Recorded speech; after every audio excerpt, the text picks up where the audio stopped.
L'agence de la diaspora éthiopienne a déclaré avoir atteint son objectif d'appeler chez soi.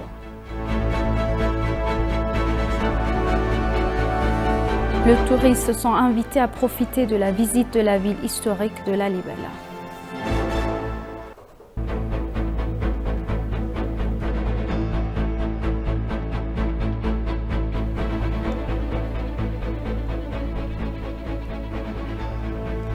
Bienvenue chers téléspectateurs, c'est Aline Teibaro avec le journal du 13 janvier.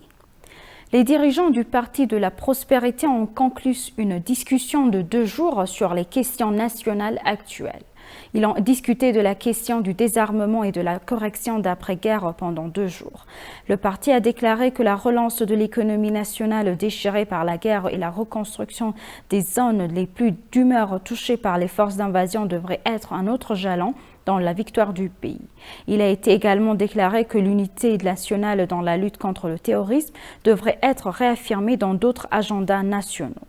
Le chef du secteur du Parti de la Prospérité, Dr Alamou Seme, a déclaré qu'il s'efforçait de parvenir à un consensus sur les programmes nationaux en organisant un forum de consultation nationale inclusif et participatif. Au cours de la discussion, il a été mentionné que les décisions et les actions prises au niveau national après la campagne des Nations Unies ont pris en compte les intérêts en long terme du pays, amélioré nos victoires enregistrées et allégé la pression indue sur nous, surtout en Occident.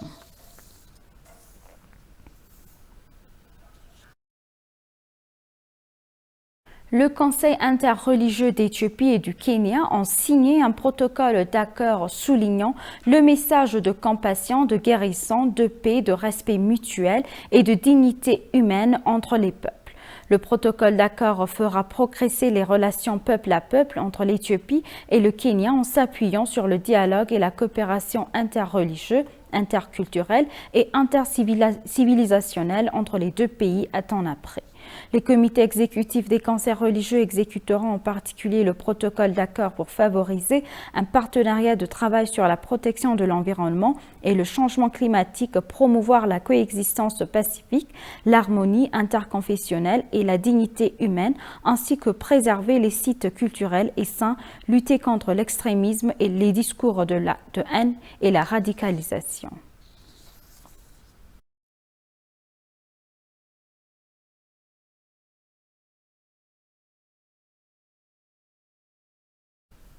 L'Union évangélique fait don 10 millions de birr à l'administration de la ville d'Addis Abeba.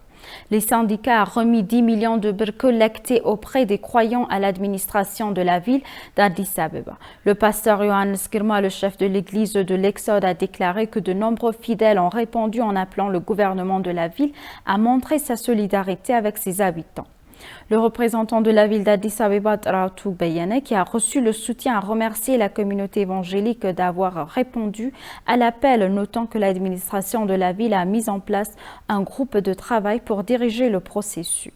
Selon les informations obtenues auprès de la maire, l'administration de la ville continuera d'intensifier ses efforts pour réhabiliter les victimes.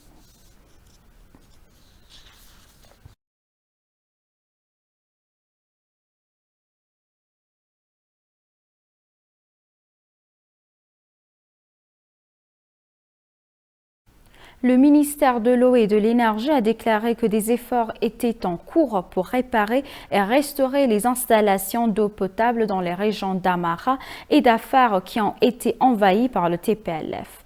Le ministère a déclaré que les restaurations des installations d'eau potable endommagées est coûteuse et prend du temps. Selon Dr Haptamou, les dommages causés aux installations d'eau n'ont pas été couverts par le gouvernement seul. Il a déclaré que les installations d'approvisionnement en eau dans d'autres villes, y compris Kombolcha, qui n'ont pas été gravement endommagées et manquent de logistique en raison d'un soutien immédiat. Dr Haptamou a déclaré que la disponibilité de l'eau dans les zones réhabilitées est prometteuse.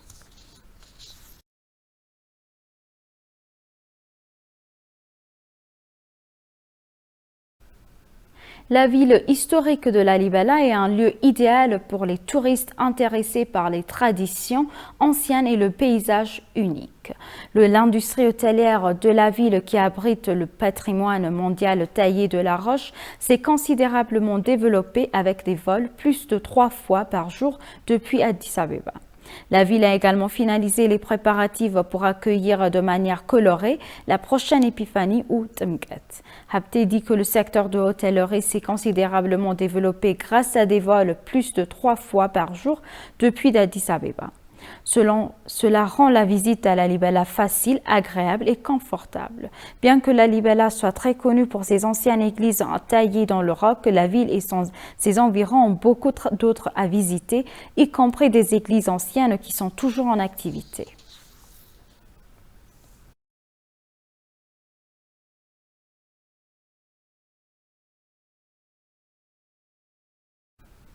L'usine de gaz et de plastique Addis a commencé la production de gaz et de nombreux autres produits en plastique. L'entreprise, qui est l'une des sociétés sœurs de Midrock, devrait fournir une production qui pourrait aider à répondre aux demandes de marché local. Nous avons plus à ce sujet.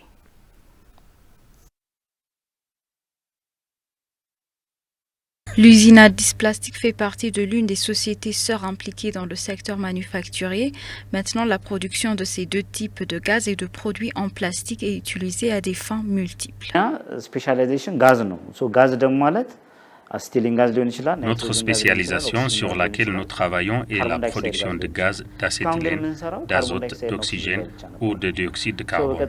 À l'heure actuelle, nous nous concentrions principalement sur les gaz d'oxygène ou de dioxyde de carbone.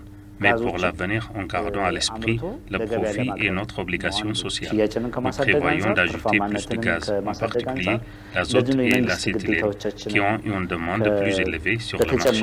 En plus de la production d'articles en plastique et de gaz, elle produit des extracteurs et rend des services de contrôle des réservoirs de gaz. En plus de produire des extincteurs, nous vérifions également le cylindre s'il répond aux unités de pression standard. Puis après, nous certifions sa sécurité pendant un an. Un client de longue date de l'usine de gaz et de plastique d'Addis l'a exprimé concernant la qualité produit de l'entreprise.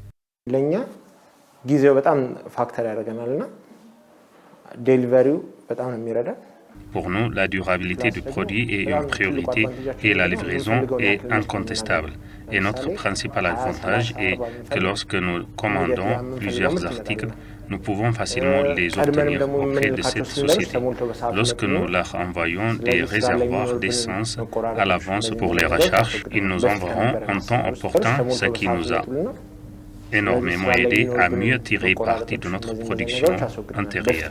L'entreprise suit actuellement un plan stratégique quinquennal qui contribuera à augmenter la production et à faire de son mieux dans le cadre de ses responsabilités sociales.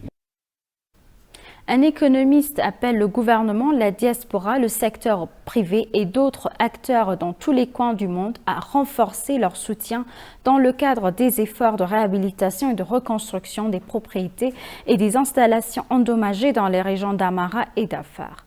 L'économiste Asma Mokallamou affirme également que la réhabilitation des personnes dans les zones touchées peut jouer la part du lion pour stabiliser l'inflation du marché en Éthiopie. Il a appelé le gouvernement, la diaspora et le secteur privé, ainsi que d'autres donateurs à travers le monde, à aider à reconstruire l'économie dans les États régionaux d'Afar et d'Amara dès que possible. Selon l'universitaire, le gouvernement éthiopien doit déployer tous ses efforts pour réhabiliter l'économie des deux régions de diverses manières, y compris des incitations. En outre, Asmaman appelle le gouvernement à entreprendre un système de commercialisation contrôlé pendant cette période critique pour stabiliser l'inflation récente du marché, notant que le programme d'austérité est également essentiel par la nation.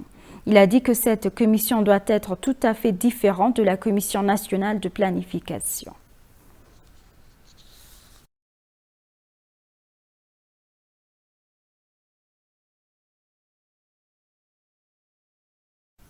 Et pour conclure le journal, l'agence de la diaspora éthiopienne a déclaré avoir atteint son objectif d'appeler chez soi. Il a déclaré que les membres de la communauté de la diaspora ont réalisé que le voyage actuel doit être fait davantage pour leur pays. Dr Gazahin Hordofa du Canada a déclaré que même s'ils quittent le pays ne quittera pas leur cœur. Il a noté qu'ils s'étaient rendus dans diverses régions d'Éthiopie pour comprendre la situation actuelle et qu'il n'y avait rien que nous puissions faire sans coopération. Hawaii Alamou, une jeune femme de la diaspora, a également déclaré qu'elle venait de rentrer d'un voyage. Elle a dit qu'elle s'était rendue dans différents endroits avec ses amis pour comprendre les faits et recueillir des informations. Selon Getaun Alamou, président de l'Association éthiopienne des commerçants, du tourisme et de l'hôtellerie, les membres de la communauté de la diaspora ont de l'expérience et des connaissances. Selon Dr Mohamed Idriss, le directeur adjoint de l'agence de la diaspora éthiopienne, la Grande Dépression a atteint l'objectif fixé par divers critères.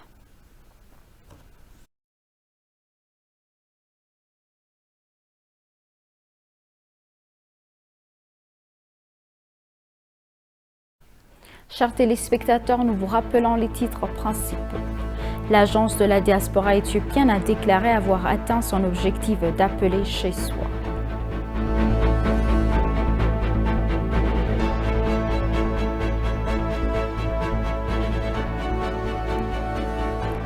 Les touristes sont invités à profiter de la visite de la ville historique de Lalibela. Merci chers téléspectateurs, c'est la fin du journal. C'était Aline Taibaro avec le journal. Restez avec nous avec le reste des programmes. Bonne journée.